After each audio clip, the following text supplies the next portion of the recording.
कहने लगे आप इधर यहाँ खड़े ना होइए, आप अंदर शिव को प्रवेश करने दीजिए। कहा गणेश ने कि आप बड़े शांत नजर आ रहे हैं देव, और आपका स्वभाव बड़ा अच्छा लग रहा है मुझे, आपसे बातचीत करके भी मुझे बड़ी खुशी हो रही है। पर मैं आपको बता दूं कि बिना माता पार्वती माँ गौरी की आज्ञा के इस महल में कोई भी प्रवेश नहीं कर सकता। आप शांत भाव में आए हैं, मैं आपका सम्मान करता हूँ, आपका मान करता हूँ। आप यहाँ से वापस लौट जाइए, क्योंकि इन तिलों में तो तेल निकलने वाला नहीं है। आप कितनी भी कोशिश करेंगे, कितना ही मुझे समझाने की कोशिश करेंगे, तो आपकी सारी सामर्थ्यता विफल ही होने वाली है। हे देव, जब तक मेरी माँ पार्वती भगवती आज्ञा नहीं करेगी, तब तक अंदर कोई प्रवेश नहीं कर सकता है। आज गणपति ने एकदम स्पष्ट मना कर दिया।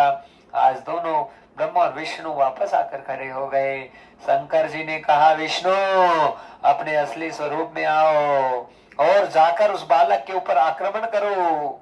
आज भगवान विष्णु ने भगवान शिव की आज्ञा का पालन किया है। भक्तजनों, ये गणेश पुराण की कथा कहती है कि यहाँ पर भगवान गणेश और श्री विष्णु का भयंकर युद्ध है प्रारंभ हो गया।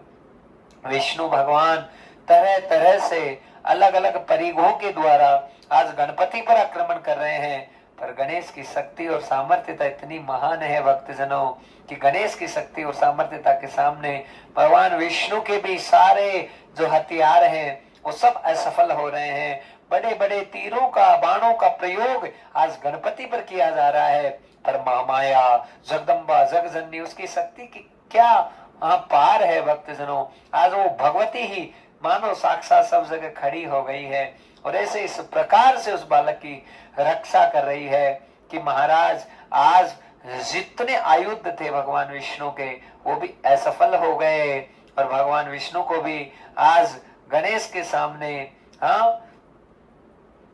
जो इतने शस्त्रों अस्त्रों के साथ में आए थे निशस्त्र होना पड़ा और वापस शिव के सामने लौट गए कि हे शिव, इस बालक को पराजित नहीं किया जा सकता।